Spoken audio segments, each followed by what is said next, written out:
ಎಲ್ಲರಿಗೂ ನಮಸ್ಕಾರ. ಇವತ್ತು ಸಿಂಪಲ್ಲಾಗಿ ಒಂದು ಹಾಗಲಕಾಯಿ ಗೊಜ್ಜು ಮಾಡ್ತಾಯಿದ್ದೀನಿ. ಅದನ್ನು ನಿಮ್ಮ ಜೊತೆ ಶೇರ್ ಮಾಡ್ತಾಯಿದ್ದೀನಿ. ಬನ್ನಿ ಫ್ರೆಂಡ್ಸ್. 3 ಈರುಳ್ಳಿ ತೊಗೊಂಡಿದ್ದೀನಿ, ಹೆಚ್ಚಿ ಇಟ್ಕೊಂಡಿದ್ದೀನಿ ಒಗ್ಗರಣೆಗೆ ಇದು. ಮತ್ತು ಸ್ವಲ್ಪ ಕೊತ್ತಂಬರಿ ಸೊಪ್ಪು ಮತ್ತು ಬೆಳ್ಳುಳ್ಳಿ ಒಂದು 5-6 ಇಟ್ಕೊಂಡಿದ್ದೀನಿ. ಅದನ್ನು ಜಜ್ಜಿ ಅದನ್ನು ಒಗ್ಗರಣೆಗೆ ಹಾಕ್ತೀನಿ. ಟೇಸ್ಟ್ ಒಂಥರ ಡಿಫ್ರೆಂಟಾಗಿ ಕೊಡುತ್ತೆ, ಚೆನ್ನಾಗಿರುತ್ತೆ. ಮತ್ತು ಸ್ವಲ್ಪ ಕರಿಬೇವು ಮತ್ತು ಹಾಗೆ 2 ಫಾರಮ್ ಟೊಮೊಟೊ ತೊಗೊಂಡಿದ್ದೀನಿ. ಅದನ್ನು ರುಬ್ಬಿ ಇಟ್ಕೊಂಡಿದ್ದೀನಿ. ಅದು ರುಬ್ಬಿ ಹಾಕಿದ್ರೆ ಏನಾಗುತ್ತೆ, ಸ್ವಲ್ಪ ಗ್ರೇವಿ ತಿಕ್ಕಾಗಿ ಬರುತ್ತೆ. ಹಾಗಾಗಿ ಮತ್ತು ಸ್ವಲ್ಪ ಹುಣಸೆ ಹುಳಿ ಮತ್ತು ಬೆಲ್ಲ 2 ಚೆನ್ನಾಗಿ ಸೋಸಿ ಇಟ್ಕೊಂಡಿದ್ದೀನಿ. ಮತ್ತೀಗ ಒಗ್ಗರಣೆಗೆ ಬಾಣಲಿ ಇಟ್ಕೊಂಡಿದ್ದೀನಿ.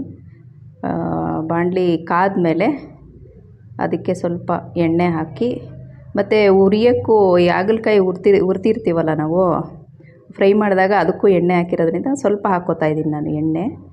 ಅದು ಎಣ್ಣೆ ಚೆನ್ನಾಗಿ ಕಾದ್ಮೇಲೆ ಅದಕ್ಕೆ ಸಾಸಿವೆ ಮತ್ತು ಈಗ ಬೆಳ್ಳುಳ್ಳಿ ಹಾಕ್ತೀನಿ ಸಿಮ್ಮಲ್ಲಿ ಇಟ್ಕೊಂಡು. ಯಾಕೆಂದರೆ ಅದು ಸ್ಟೀಲು ಬಾಣಲಿ ಎಲ್ಲ ಕಾದೋಗ್ಬಿಡುತ್ತೆ ಅಂತ, ಸೀದೋದಂಗೆ ಆಗಿಬಿಡುತ್ತೆ. ಅದಕ್ಕೋಸ್ಕರ ಈಗ ಬೆಳ್ಳುಳ್ಳಿನೂ ಹಾಕಿ ಅದನ್ನು ಸ್ವಲ್ಪ ಗೋಲ್ಡನ್ ಕಲರ್ ಬರೋ ತನಕ ಅದನ್ನು ಫ್ರೈ ಮಾಡ್ಕೋಬೇಕು.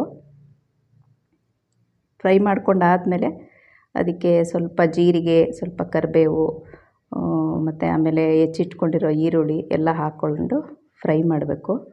ಮತ್ತು ನಾನು ಹಾಗಲಕಾಯಿ ಗೊಜ್ಜು ಮಾಡ್ತಾಯಿರ್ತೀನಿ ಫ್ರೆಂಡ್ಸ್. ಯಾಕೆಂದರೆ ನಮ್ಮ ಮನೇಲಿ ಇಷ್ಟಪಟ್ಟು ತಿಂತಾರೆ. ಹಾಗಾಗಿ ನಾವು ಮಾಡ್ತಾಯಿರ್ತೀವಿ. ಇದು ದೋಸೆ ಇಟ್ಟಿರೋದ್ರಿಂದ ಅದಕ್ಕೆ ಹಾಗಲಕಾಯಿ ಪಲ್ಯ ಒಳ್ಳೆ ಕಾಂಬಿನೇಷನ್ನು. ಹಾಗಾಗಿ ಹಾಗಲಕಾಯಿ ಗೊಜ್ಜು ಮಾಡ್ತಾಯಿದ್ದೀನಿ. ಅದನ್ನು ಚೆನ್ನಾಗಿ ಈರುಳ್ಳಿ ಎಲ್ಲ ಫ್ರೈ ಆದಮೇಲೆ ಸ್ವಲ್ಪ ಫ್ರೈ ಮಾಡಬೇಕು ಚೆನ್ನಾಗಿ. ಫ್ರೈ ಆದಮೇಲೆ ಅದಕ್ಕೆ ಅದು ಏನು ನಾವು ರುಬ್ಬಿಟ್ಕೊಂಡಿರ್ತೀವಿ ಅದನ್ನು ಹಾಕಬೇಕು. ಅದಕ್ಕಿಂತ ಮುಂಚೆ ಇನ್ನು ನೋಡಿ, ಹಾಗಲಕಾಯಿನ ಎಣ್ಣೆಯಲ್ಲಿ ಚೆನ್ನಾಗಿ ಬಾಡಿಸ್ಕೊಂಡಿದ್ದೀನಿ. ಸ್ವಲ್ಪ ಮೀಡಿಯಮ್ ಉರಿಲಿ ಇಟ್ಕೊಂಡು ಬಾಡಿಸ್ಕೋಬೇಕು. ಮತ್ತು ಸಣ್ಣಗೆ ಹೆಚ್ಕೊಂಡ್ರೆ ಏನಾಗುತ್ತೆ, ಅದು ನೀಟಾಗಿ ಫ್ರೈ ಆಗುತ್ತೆ. ಮತ್ತು ಹಾಗಲಕಾಯಿ ಅದು ಚೆನ್ನಾಗಿ ಫ್ರೈ ಆದಷ್ಟು ತಿನ್ನೋಕ್ಕೆ ಟೇಸ್ಟು. ಲಾಸ್ಟಲ್ಲಿ ಫ್ರೈ ಎಲ್ಲ ಆದಮೇಲೆ ಅದನ್ನೇನು ಮಾಡ್ತೀನಿ, ಆಫ್ ಮಾಡಿಬಿಟ್ಟು ಅದಕ್ಕೆ ಉಪ್ಪು ಹಾಕಿ ಇಟ್ಬಿಡ್ತೀನಿ. ಅದು ಸ್ವಲ್ಪ ಉಪ್ಪೆಲ್ಲ ಎಳ್ಕೊಳ್ಳುತ್ತೆ. ಇದೆಲ್ಲ ಹಾಗಲಕಾಯಿ ಚೆನ್ನಾಗಿ ಟೇಸ್ಟು ಚೆನ್ನಾಗಿರುತ್ತೆ. ನೋಡಿ, ಈಗ ಫ್ರೈ ಎಲ್ಲ ಆಗಿದೆ. ಫ್ರೈ ಎಲ್ಲ ಆದಮೇಲೆ ರುಬ್ಬಿಟ್ಕೊಂಡಿದ್ದೀನಲ್ಲ ಟೊಮೊಟೊ, ಅದನ್ನು ಹಾಕ್ಕೋತೀನಿ. ಮತ್ತು ಹಾಗೆ ಹುಣಸೆ ಹುಳಿ ಏನು ನಾನು ರೆಡಿ ಮಾಡಿ ಇಟ್ಕೊಂಡಿದ್ದೀನಿ, ಬೆಲ್ಲ ಹುಣಸೆ ಹುಳಿ ಸೋಸಿ ಅದನ್ನು ಹಾಕ್ತೀನಿ. ಎರಡೂ ಚೆನ್ನಾಗಿ ಫ್ರೈ ಮಾಡ್ಕೋತೀನಿ. ಅಂದರೆ ಅದರ ನೀರಿನ ಅಂಶ ಸ್ವಲ್ಪ ಕಮ್ಮಿ ಆಗೋ ತನಕ ಫ್ರೈ ಮಾಡ್ಕೋತೀನಿ. ಮತ್ತು ಹಾಗಲಕಾಯಿನೂ ಅಷ್ಟೇ ಫ್ರೆಂಡ್ಸ್, ನಾನು ಅದಕ್ಕೆ ಉಪ್ಪು ಹಾಕಿ ಇಟ್ಬಿಟ್ಟು ಇಡೀನೇ ಸ್ವಲ್ಪ ಹೊತ್ತು ಇಟ್ಬಿಡ್ತೀನಿ, ಒಂದು 15 ನಿಮಿಷ. ಆಮೇಲೆ ತೊಳೆದ್ಬಿಟ್ಟು ಹೆಚ್ಚಿ ಇಟ್ಕೋತೀನಿ. ಹಾಗೆ ನಾನು ಮಾಡೋದು. ಅಂದರೆ ಒಬ್ಬೊಬ್ಬರು ಒಂದೊಂದು ಥರ ಮಾಡ್ತಾರೆ ಹಾಗಲಕಾಯಿ ಗೊಜ್ಜು. ನಾನು ನಮ್ಮ ಮನೇಲಿ ಯಾವ ಥರ ಮಾಡ್ತೀನಿ ಅದನ್ನು ಶೇರ್ ಮಾಡ್ತಾಯಿದ್ದೀನಿ. ಇದು ಎಲ್ಲ ಚೆನ್ನಾಗಿ ಫ್ರೈ ಆಗಲಿ. ಫ್ರೈ ಆದಮೇಲೆ ಅದು ಹಾಗಲಕಾಯಿ ನಾನೇನು ಹುರಿದು ಇಟ್ಕೊಂಡಿದ್ದೀನಿ ಎಣ್ಣೆಯಲ್ಲಿ, ಅದನ್ನು ಹಾಕ್ತೀನಿ. ಮತ್ತು ಖಾರಕ್ಕೆ ಇದಾಕ್ತೀನಿ ಫ್ರೆಂಡ್ಸ್, ನಾನು ಹುಳಿ ಪುಡಿ ಇರುತ್ತಲ್ಲ ಅದು.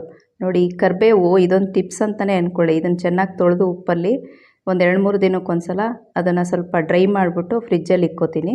ಅಂದರೆ ಈಗ ಎಣ್ಣೆಗೆ ಹಾಕ್ದಾಗ ಏನಾಗುತ್ತೆ, ಡೈರೆಕ್ಟು ತೊಳೆದು ಅದು ಇದಾಗುತ್ತಲ್ವಾ, ಎಣ್ಣೆ ಸಿಡಿಯುತ್ತೆ. ಅದಕ್ಕೋಸ್ಕರ ನೋಡಿ, ಈಗ ಅದು ಒಂದು ವಿಡಿಯೋ ಸ್ಕಿಪ್ ಆಗಿಬಿಟ್ಟಿದೆ. ಇದಕ್ಕೆ ಖಾರದ ಪುಡಿ ಮತ್ತು ಇದು ಹಾಗಲಕಾಯಿ ಎಲ್ಲ ಹೆಚ್ಚಿದ್ದು ಎಲ್ಲ ಹಾಕಿ ಇದನ್ನು ಒಂದು 2 ನಿಮಿಷ ಸಿಮ್ಮಲ್ಲಿಟ್ಟು ಬೇಯಿಸ್ಕೊಂಡ್ರೆ ಅದು ಎಲ್ಲ ಗಟ್ಟಿಯಾಗುತ್ತೆ. ಅಂದರೆ ಹಾಗಲಕಾಯಿ ಎಲ್ಲ ಉಪ್ಪು ಖಾರ ಎಲ್ಲ ಎಳ್ಕೊಳ್ಳುತ್ತೆ. ಮತ್ತು ಗ್ರೇವಿನೂ ತಿಕ್ಕಾಗಿ ಬರುತ್ತೆ. ನೋಡಿ, ಈಗ ಆಗಿದೆ,